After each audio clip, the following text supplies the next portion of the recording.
Good evening, everyone. This is Sandi, Suburban Homesteader, Wyoming, Arizona.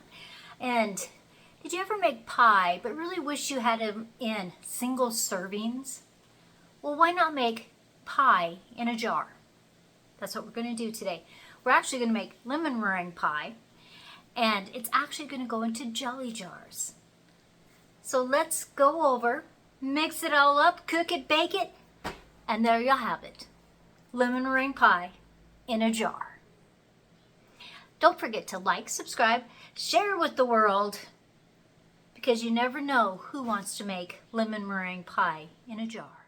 I'm making just a pie crust, and it's just going in the oven, not in a pie pan, anything like that. I'm boiling some water.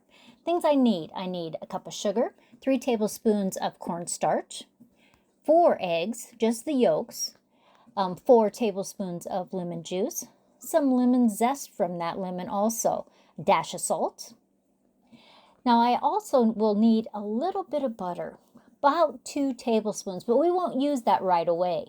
So I'm pouring both my cornstarch and my sugar in use a glass bowl or a stainless steel bowl, because you have to put it on the stove later. And one of the keys is you really have to mix this up. Otherwise you have lumps, and then you have to strain it, or it's just going to be lumps anyway. So you might as well take that time. Then I'm going to pour a cup of boiling water onto it slowly. I want to get it all mixed up. I want to make sure that it's really smooth. So I'm going to use basically a whole cup of boiling water.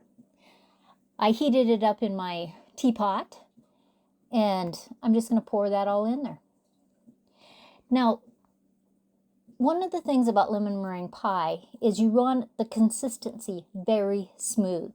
I'm adding the lemon zest. You can see it's going to float on top. I'm going to add the lemon juice, and there it goes. And I'm going to add the lemon juice. I'm also going to add the dash of salt and the eggs. Really incorporate those eggs. You want a bright orangish red or orangish yellow color, and you just want it to be really incorporated into everything. Now I have a pan on the stove, and it's boiling. I'm setting my dish on there. This is why you need a stainless steel or a glass bowl, so that you can put that on there. Now I'm going to keep stirring it. It takes anywhere from 7 to 10 minutes, and it will start to get thicker.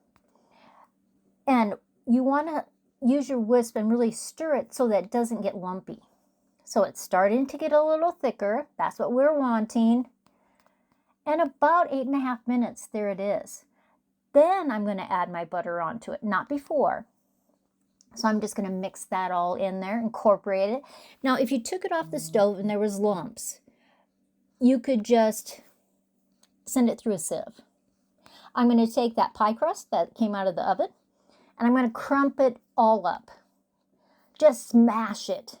You could put this in a Ziploc bag and use a rolling pin and roll right over top of it, but I don't want it to be so fine. I want it to have that texture of a pie crust. So I'm going to pound it, but not too bad. I washed my jelly jars so that they were completely clean. I had carried them in from outside. I just always want to wash them one more time. So I'm using a funnel. I'm putting about 1/4 of a cup into each jelly jar. If you end up having some extra, just put a little bit more in there. And so I'm just going to go through. I'm going to put it on all my jelly jars. Now, the ones with meringue are just a regular jelly jar. The ones that I'm having without meringue are a little bit taller, but they're going to have the same amount in there. So then I scooped some of my lemon meringue in there, the lemon pudding part. I had stuck it in the refrigerator for just a little bit to cool it down. Let's make some meringue. Now I'm using a 1/2 cup of sugar, 1/8 teaspoon of cream of tartar, and then those egg whites. So I'm putting the egg whites and the cream of tartar in my mixer first. You can use a hand mixer on this too. I'm going to actually put it on my highest speed because I want to really incorporate it. And it starts to get foamy. That's when you're going to add the sugar, not before. And I usually just dump in probably about a tablespoon at a time. And what it does, it starts to change. And I want that meringue to be thick. I want it to be glossy. I want it to make peaks. And we have it there. So I'm just going to literally scoop it into my jars. I have my oven at 350 degrees right now. When I did the pie crust, it was 450 because I was doing it very fast. And I want it to have peaks. That's part of the fun of meringue. Just pile it on there and make a bunch of peaks. So I'm going to go around and I'm going to do that on all those jelly jars. And it doesn't take much time at all, seriously. If I get any on the sides of the jar, I will wipe it off on the outside. But it is just perfect. And I do love making meringue, even though I don't like to eat it. So there's all 4 of them. They're ready to go in the oven. Those are mine that I'm not putting meringue on.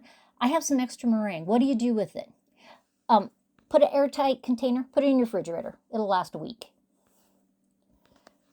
So here they are. It took about 8 minutes to get them the brownness, the golden brown that I wanted them to. And so I'll let them cool a little bit and then Joe will eat them. Are those fabulous? Yes, they are. They're fabulous, and I want you to try making them. Think of it as your grandma saying, girl, you can do this. Or I could tell my son that. You could make these. Now, don't think you can only just do lemon meringue pie, because of course you could make any kind of pudding pie. And I think next, Joe loves chocolate cream pie. And I have that extra meringue. So I think he'll probably eat those in the next few days, for sure in 3 days. And I could make some chocolate pie, put the meringue on top, and he would really enjoy it. This is Sandi, Suburban Homesteader, Wyoming, Arizona. I hope you have a fabulous day. You had a great weekend. I'll see you next time.